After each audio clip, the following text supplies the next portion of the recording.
Coucou, c'est Hélène de H contre les nuisibles. Aujourd'hui, on est à Clermont-Lérault. Je regardais là-bas, mais c'est ici. On est à Clermont-Lérault sur une dératisation. Tout le monde reconnaîtra les tannes basses. Alors non, je ne vais pas, monsieur bricolage, effectuer ma dérate. Mais effectivement, la zone, suite à de nombreux travaux. Donc en fait, ce qui se passe comme ça quand on a une population de rongeurs sur des lieux comme ça, de zones industrielles, c'est que selon ce qui se passe, ça peut être des travaux, des vibrations dans le sol, on déterre la population de rongeurs qui est présente sur le site en fait. Et puis les pauvres petits rongeurs, ben, qu'est-ce qu'ils font? Ben, ils colonisent un petit peu les sites annexes. Donc ils recherchent de la nourriture, un endroit où se nicher, puisqu'en fait on leur enlève leur habitat naturel, on enlève les buissons, leurs galeries sous le sol. Et donc voilà, c'est ce qui se passe régulièrement quand on a comme ça des agrandissements de zones commerciales. On a ponctuellement des invasions de rongeurs. Allez, on y va. Allez, ce qui est important d'effectuer lors d'une dératisation, on évalue les lieux de passage. Donc là en fait on était à la base sur de la souris, sur une infestation de souris au niveau d'une zone commerciale. Donc voilà, l'appâtage a été posé. Bien sûr, on essaye de réfléchir au mieux pour positionner les boîtes correctement. Donc là, c'est du poison. Et donc là, à 10 jours, on constate quoi? On constate que les pâtes ont été en totalité mangées. Les blocs, ils ont été bien entamés. Et puis, qu'est-ce qu'on a au fond?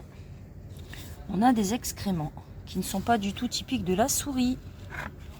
Donc là, vous voyez, il y a un petit peu de tout. Alors, ils ont même été volés, puisque là, je vois que j'ai du blé au fond.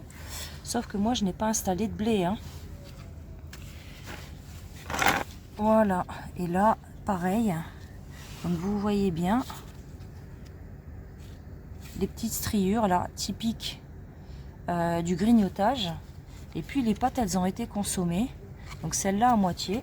Celle-là, pas du tout. Aussi légèrement, là. Pardon. Légèrement ici. Donc là, la population de souris sur le secteur où j'ai posé la boîte n'était pas importante. Et ici, ici, il y a eu du vol. Parce que j'avais mis 3 sachets. Donc on en a un qui est complètement vide. L'autre qui a été bien entamé. Et puis le troisième a disparu. Donc là, la souris, c'est assez rare qu'elle fasse ce genre de choses.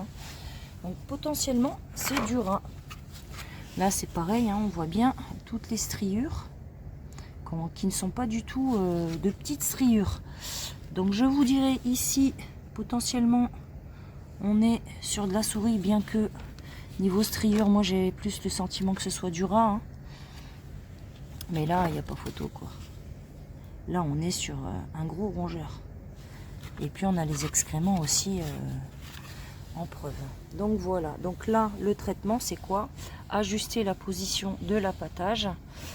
Puis je me suis fait un peu avoir, donc j'interviens donc sur ce, et puis on me dit c'est de la souris, c'est de la souris. Donc moi j'ai posé mes petits pièges comme ça avec de l'appât. Donc j'avais 2 pièges comme ça. Et puis l'un des pièges a été déclenché, l'appât était au milieu et l'appât a été complètement volé. Donc là je le sais. Ce n'est pas du tout du mulot ou de la souris, c'est du rat. Donc le rat hyper intelligent, il a réussi à déclencher, je vous montre, il a réussi à déclencher le... Donc ça c'est un piège souris, c'est pas un piège rat. Et il a réussi, je n'arrive pas à le déclencher pour passer.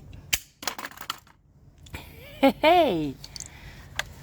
Allez, on ajuste les traitements et puis on a déjà bien donc tout ce qui a été consommé, les rongeurs, vu les doses consommées, ils ne sont plus de ce monde, mais on va continuer la régulation des rongeurs sur ce site. Allez, prenez soin de vous. Ciao, ciao. Appelez Hélène de H contre les nuisibles.